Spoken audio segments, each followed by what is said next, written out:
মই যেতিয়া চিপাজাৰলৈ যাওঁ চিপাজাৰত যেতিয়া 2-3 দিন থাকোঁ তেতিয়া এনেকুৱা ধৰণৰ কামবোৰ আমি দুইটাই কৰোঁ কাৰণ এইখিনি কাম মই গুৱাহাটীত থাকিলে কৰিব নোৱাৰোঁ কাৰণ মোৰ গুৱাহাটীত অফলাইন অনলাইন ক্লাছ হৈ থাকে হে মই সময় একেবাৰে নাপাওঁ আৰু সময় পালেও মই এনেকৈ পঠিয়াব নোৱাৰোঁ বহুত মানে কাম থাকে হেবোৰ মই কৰিব নোৱাৰোঁ সেই কাৰণে চিপাজাৰ গলে আমি দুইটা এবোৰ কৰোঁ আৰু এই ডাঙৰ ডাঙৰ বোৰ্ড কেখন দেখিছে যে এই কেখনৰ নাম বহুতে সুধি থাকে নামটো বোৰ্ডৰ নাম কি এই ভিডিওটোৰ যোগেৰে মই কৈ দিছো বহুতে সুধি থকা বহুত কেইটা প্ৰশ্নৰ উত্তৰ মই এতিয়া দিম এই বোৰ্ড কেখনৰ নাম হৈছে টিপ্লেক্স বোৰ্ড সকলো জায়গাতে পোৱা নাযায় আৰু টিপ্লেক্স বোৰ্ডৰ বহুত কেইটা কোৱালিটি থাকে মই যেটো কোৱালিটি ব্যৱহাৰ কৰো সেই কোৱালিটিটোৰ পেপাৰটো খুব বেছি ভাল আৰু যেহেতু ফুলৰ কাম আমি কৰি থাকো এবাৰ কাটিং কৰা পিছত আমি সেই বোৰ্ডখন 2 বছৰলৈকে ধুনিয়াকৈ ৰাখিব পাৰো আৰু বহুত কামত লগাব পাৰো কাপোৰ বহুত কৰিব পাৰো আৰু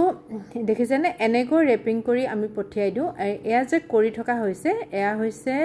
মোৰ লগত যি কেগৰাকী অনলাইন ক্লাছ কৰি আছে তেওঁলোকৰ কাৰণে পঠিয়া হৈছে অনলাইন ক্লাছৰ কাৰণে এনেকৈ মই ৰেডি কৰি পঠিয়াই দিও আৰু তাৰ পিছত ক্লাছত গুটেখিনি কাম শিকাই দিও আৰু হেমতে তেওঁলোকে শিকিলৈ ধুনিয়াকৈ কাম কৰিব পাৰে আৰু বৰ্তমান বহুতে কৰিও আছে আৰু বহুতে সুধি থাকে কাটিং বোৰ্ড বিলাক পাম নেকি কাটিং বোৰ্ড বিলাকো আপোনালোকে মোৰ লগত যোগাযোগ কৰিলে পাব আৰু মোৰ ওয়েবসাইটতো কেইটামান ডিজাইন দি থৈ দিয়া আছে সেই ডিজাইন কেইটা মই কুৰিয়াৰ কৰি পঠিয়াই দিও যি সকলে অৰ্ডাৰ কৰে ইয়াতে দুখন এটা ডিজাইন অৰ্ডাৰ কৰিছে ওয়েবসাইটৰ এটো আমি এনেকৈ পঠিয়াই দিও কাটিং কৰা বোৰ্ড বিলাক এনেকৈ থাৰ্মোকলৰ মাজত সুমুৱাই পঠিয়াই দিও কাৰণ যদি এনেকৈ সুমাই পঠিয়াই নিদিও তেতিয়া হলে বোৰ্ড কেখন নষ্ট হৈ যাব পাৰে যাবই নষ্ট হয় বাৰু সেই কাৰণে এনেকৈ পঠিয়াই দিও আৰু এতিয়াও যি সকলে মোৰ লগত যোগাযোগ কৰি আছে বোৰ্ড লাগে কেনেকুৱা ধৰণৰ বোৰ্ড লাগে স্ক্ৰিনশ্বট মাৰি পঠিয়াব লাগিব আৰু তেতিয়া মই আপোনালোকক এনে ধৰণে ধুনিয়াকৈ পঠিয়াই দিব পাৰিম আৰু বহুতে কৈ আছিল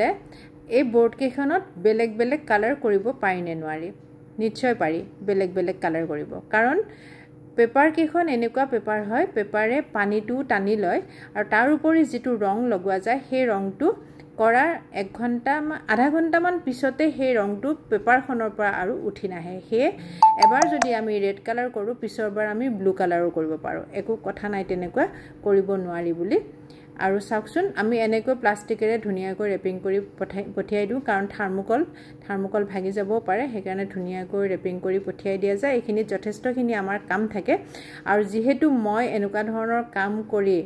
মহিলাসকলৰ সুবিধাৰ কাৰণে যেহেতু কাম কৰি আছো সেই কাৰণে এইখিনি কৰিবৰ কাৰণে মোৰ অকমানো বেয়া নালাগে আৰু হে কৰি থাকো সময় পোৱাৰ লগে লগে এনেকৈ কৰি দিও আৰু যি সকলে জানে চিপাজাৰত থাকিলে মোৰ এনেকুৱা ধৰণৰ কাম হয় বুলি তেওঁলোকে মোৰ লগত যোগাযোগ কৰে আৰু মই এনেকৈ পঠিয়াই দিও ধন্যবাদ